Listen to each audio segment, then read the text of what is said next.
आज हम बात कर रहे हैं कि सूर्य ग्रह कैसे हमारे जीवन पर असर डालता है। अगर आपको सूर्य से शुभ फल नहीं मिल रहे हैं तो क्या करना चाहिए? पंडित जी, अगर कुछ लोगों को सूर्य से अच्छे फल नहीं मिल रहे हैं, अशुभ फल मिल रहे हैं, तो उन्हें क्या उपाय करना चाहिए? अब मान लिया कि आपका सूर्य आपको अशुभ परिणाम दे रहा है, आपका सूर्य आपको निगेटिव रिजल्ट दे रहा है, तो क्या उपाय करना चाहिए ताकि सूर्य की अशुभता कम हो जाए? पहला काम, सूर्योदय के पहले उठने का प्रयास करिए। सूर्योदय के पहले उठिए, स्नान करिए, स्वच्छ वस्त्र पहनिए और रोज सुबह सूर्य भगवान को जल अर्पित करिए। इसके बाद सुबह के समय ही सूर्य के मंत्र का जप करें। ओम आदित्याय नमः, इस मंत्र का जप करें, या ओम ह्रां ह्रीं ह्रौं सह सूर्याय नमः, इस मंत्र का जप करें। लकड़ी के फर्नीचर का प्रयोग करें, अच्छा रहेगा। लकड़ी की मेज कुर्सी का इस्तेमाल करें, बढ़िया रहेगा। और भोजन में गुड़ और गेहूं, इसका आप खूब प्रयोग करें, बहुत अच्छा होगा। या तो अनामिका अंगुली में, रिंग फिंगर में एक तांबे का छल्ला पहन लें, या अपनी कलाई में एक तांबे का कड़ा पहन लें। अगर आप ऐसा करते हैं तो आपका सूर्य आपको अशुभ फल नहीं देगा। सूर्य की अशुभता से बचने के लिए सूर्य को जल चढ़ाना, सूर्य मंत्र का जप करना, और अगर संभव हो तो रविवार को किसी निर्धन व्यक्ति को गुड़ का, गेहूं का या आटे का अगर दान करें तो आपके लिए बहुत बेहतर होगा।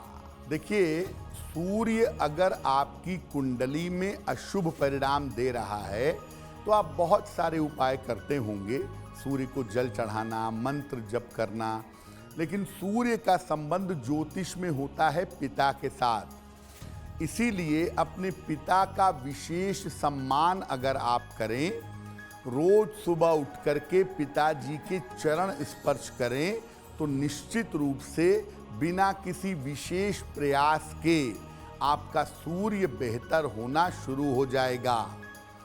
अगर सूर्य की वजह से आपको स्वास्थ्य की गंभीर समस्या हो रही है या आपको अपयश मिल रहा है, तो अपने पिताजी से कहें कि वो आपको तांबे की कोई चीज़, जैसे तांबे का गिलास, तांबे का छल्ला, तांबे का कड़ा, ये आपको दे दें, और इस तांबे की चीज़ का आप नियमित रूप से इस्तेमाल करें। आपका सूर्य आपको अशुभ परिणाम नहीं देगा। अब ऐसा हो सकता है कि आपके पिताजी आपके साथ न रहते हों या आपके पिताजी हों ना, ऐसी स्थिति में भी आप रोज सुबह अपने पिताजी का स्मरण करके उनको मानसिक रूप से प्रणाम करिए, या उनका चित्र लगाया है तो उनको मानसिक रूप से प्रणाम करिए और प्रणाम करके आशीर्वाद मांगिए उनसे। उससे भी प्रकृति की तरंगों के माध्यम से आपको आशीर्वाद मिलेगा और आपका सूर्य बेहतर होगा। सूर्य अगर बहुत खराब है, सूर्य अगर बहुत खराब होगा तो आपको हृदय रोग होने की संभावना रहेगी या हड्डियों में बार बार दिक्कत होगी। ऐसी स्थिति में आप रविवार का उपवास रख सकते हैं, और अगर आप रविवार का उपवास रखते हैं तो उस दिन सूर्य की अधिक से अधिक पूजा करें, और रविवार को नमक, अदरक और सरसों का तेल, इन 3 चीज़ों का प्रयोग मत करिएगा। शाम के पूजा के बाद आप मीठी वस्तु खा सकते हैं, लेकिन नमक, अदरक और सरसों के तेल का प्रयोग रविवार को करना बंद कर दीजिएगा। आप स्वस्थ भी होंगे और सूर्य से संबंधित कठिन से कठिन समस्या आपकी समाप्त होगी। अब वक्त है ऐसा क्यों जानने का। पंडित जी, ऐसा क्यों कहा जाता है कि डूबते हुए सूर्य को जल नहीं देना चाहिए?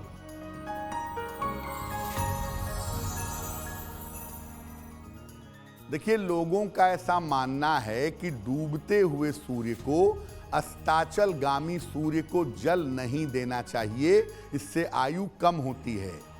देखिए, ऐसा बिल्कुल भी नहीं है।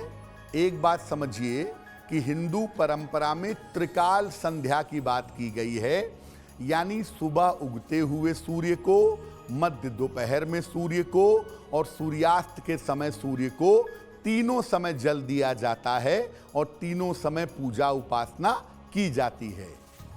अगर आप केवल सुबह पूजा करते हैं, केवल सुबह सूर्य को जल चढ़ाते हैं, तब आप शाम को जल मत चढ़ाइए। लेकिन अगर आप त्रिकाल संध्या करते हैं, तीनों समय पूजा करते हैं, तो आप सुबह दोपहर शाम तीनों समय जल चढ़ा सकते हैं। वैसे मैं आपको बता दूं कि एक विशेष पर्व है छठ का पर्व, और छठ के पर्व में आपको याद होगा कि पहला अर्घ जो दिया जाता है वो डूबते हुए सूर्य को ही दिया जाता है। तो डूबते हुए सूर्य को अर्घ देने से आपकी आयु कम हो जाएगी या आपको कोई मुश्किल हो जाएगी, ऐसा बिल्कुल नहीं है। एस्ट्रो तक ऐप पर आपको मिलेगा भविष्य से जुड़े हर सवाल का जवाब। डाउनलोड कीजिए एस्ट्रो तक ऐप और चुटकी में जुड़िए इंडिया के बेस्ट एस्ट्रोलॉजर से।